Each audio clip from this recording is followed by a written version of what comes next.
Salam, yeni bir videoda hər birinizi xoş gördük. Bu videoda rasionalizm və empirizmin əsas fərqindən danışacağım ki, bunları bir-birindən ayıran təməl fərqlilik nədir? Məsələn, gündəlik həyatımızda empirik düşüncə dedikdə bu başa düşülür ki, məsələn, gördüyümdən başqa heç nəyə inanmıram. Ancaq gördüyümə inanıram və yaxud empirizm dedikdə bu başa düşülür ki, sanki bu şəxslər ağlın funksiyasından istifadə etmirlər, məntiqdən istifadə etmirlər. Bu cür bir anlayış ortaya çıxır, amma halbuki belə deyil. Bunları bir-birindən ayıran təməl bir məsələ vardır. Bilginin təməl aksiom bilgilərin haradan qaynaqlanması məsələsi. Empiriklər deyirlər ki, hər hansı bir duyğu üzvün, göz, qulaq, lamisə və yaxud başqa bir şey olmasa, hiss üzvün daha doğrusu olmasa, o hiss üzvü vasitəsilə əldə edə biləcəyin bilgiləri heç vaxt əldə edə bilmərsən. Bu cür bir iddia edirlər. Və bir tərəfdən də rasionalist olan Aristotel də bu cür bir iddiadadır. Yəni, bir insan gözü olmasa, rəngindən olduğunu bilməyəcək. Göz olmasa, göz vasitəsilə dərk edə biləcəyi çox şeyləri dərk etməyəcək. Yəni, hər ikisi də həm təcrübəyə, həm də ağla önəm verirlər. Yaxşı, bunları bir-birindən ayıran əsas fərq nədir? Biz dünyaya gələrkən hər hansısa bir bu bilgi ilə mi gəlirik? Yəni, əsas sual budur. Hansı ki, bizim təməl məntiq qanunları var ki, aksiomalar var və həmin aksiomalar üzərində biz müəyyən bilgilər qururuq. Çünki məntiqin də təməl şərti budur ki, aksiomalar olmadıqca hər hansısa bir məchulu məlumat çevirmək olmayacaq. Yəni, aksiomatik bilgilər olmalıdır.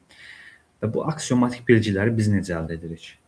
Onlardan biri, misal üçün, üçüncü halın inkar qanunu. Bir şey ya A-dır, ya da A olmayandır. Yəni, üçüncü bir hal yoxdur. Bu təməl məntiq qanunlarından biridir. Və yaxud səbəb-nəticə qanunu. Səbəb-nəticə qanunu nə qədər bəzən məntiq qanunu kimi hesab olunur, bəzən hesab olunmur. Bu cür məsələlər, problemlər var. Xülasə, yəni təməl 3 məntiq qanunu vardır ki, bunlar haradan qaynaqlanır? Bizim təməl aksioma dediyimiz bilgilər haradan qaynaqlanır? Və biz bu dünyaya gələrkən bir bilgi ilə potensial olaraq da bir bilgi ilə gəlirikmi? Yəni, ola bilsin ki, həmin bilgini aktual olaraq bilməyək, yəni aktiv olmasın həmin bilgi bizdə. Amma potensial olaraq bizdə vardır. Belə bir bilgi varmı bizdə, yoxsa yox?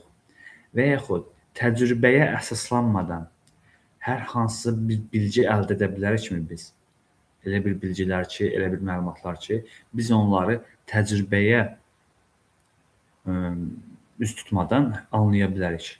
Məsələn, rasionalistlərin çoxu bunu iddia edir. Tanrı, yəni elə bir varlıqdır ki, biz təcrübəyə üz tutmadan belə onun varlığını anlaya bilərik. Yəni, rasional bir əqli nəticə çıxarış edərək Tanrının varlığını isbat edə bilərik. Rasionalistlərin əsas iddiası budur. Bizim bu təməl aksiomatik qanunlar ki var və biz o aksiomatik təməl qanunlar üzərində, məntiqi qanunlar üzərində öz bilgilərimizi möhkəmlədirik. Yeni bilgilər əldə edirik. Həmin aksiomatik bilgilər bizə təcrübədən gəlmir. Yəni, təcrübənin nəticəsi olaraq bizə gəlmir. Onlar bizdə potensial olaraq vardır, amma biz təcrübə etdikdə onları aktuallaşdırırıq. Məsələn, bayaq dediyim kimi, üçüncü halın inkar qanunu, ziddiyyət qanunu və yaxud səbəb-nəticə qanunu bizdə potensial olaraq vardır. Bu dünyaya gələndə həmin bilgi bizə potensial olaraq olur. Daha sonra biz xarici aləmdə təcrübələr apardıqca, müşahidələr etdikcə, bəzi şeylər həmin qanunun xarici aləmdə keçərli olduğunu gördükdə biz həmin qanunu artıq, necə deyək, Platonun dili ilə desək, xatırlamağa başlayırıq. Yəni, təcrübənin nəticəsi deyil. Sadəcə təcrübə səbəb olur ki, biz onları xatırlayaq. Biz onların fərqinə varaq. Amma empiriklər nə deyir? Empiriklər tamam fərqli, yəni cüzi xətt ayırır bunları bir-birindən. Empiriklərə görə bu məntiq qanunları bizim rasional ağlımızla təcrübədən kənar əldə etdiyimiz bir şey deyil. Məsələn, biz dünyaya gələnən alovun pambığı yandırdığını görürük. Yəni səbəb-nəticə əlaqəsi. Bunu çoxlu müşahidə edirik və buradan bir əqli nəticə çıxararaq bunu bir qanun kimi formalaşdırırıq öz zehnimizdə. Yəni bunlar da təcrübənin nəticəsidir. Təcrübədən qaynaqlanır. Təcrübədən kənar bir şey deyil.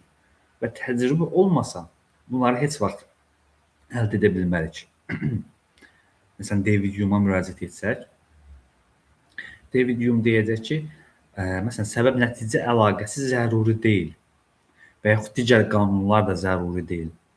Sadəcə biz bunu təcrübədə çox müşahidə etdiyimiz kimi onu bir qanun, rasional əqli qanun kimi çıxardıb, elə bilirik ki, biz onu sırf rasional idrak vasitəsilə dərk etmişik və bu bizdə əvvəldən vardır. Yəni bunlar hamısı təcrübədən qaynaqlanır.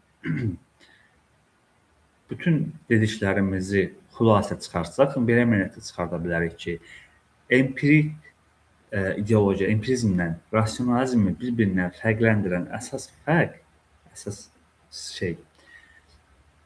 təməl aksiyon bilgilərin hardan qaynaqlanmasıdır. Yəni biz rasionalizmə görə biz sırf rasional əqli olaraq bir şeyləri dərk edə bilərik, yəni təcrübəyə üst tutmadan. Ola bilər ki, təcrübəyə üst tutaq, amma yəni bu sırf təcrübənin nəticəsi deyil. Amma empirizmdə isə bunu deyirlər ki, bizim bütün bilgilərimiz, bütün dərk etdiyimiz şeylər, bütün idrak vasitələrimiz, yəni məsələn məntiq qanunları, hər şey sonunda gedir təcrübəyə dönür. Yəni təcrübədən təsirlənirik, yanlış və yaxud doğru nəticələr çıxardırıq.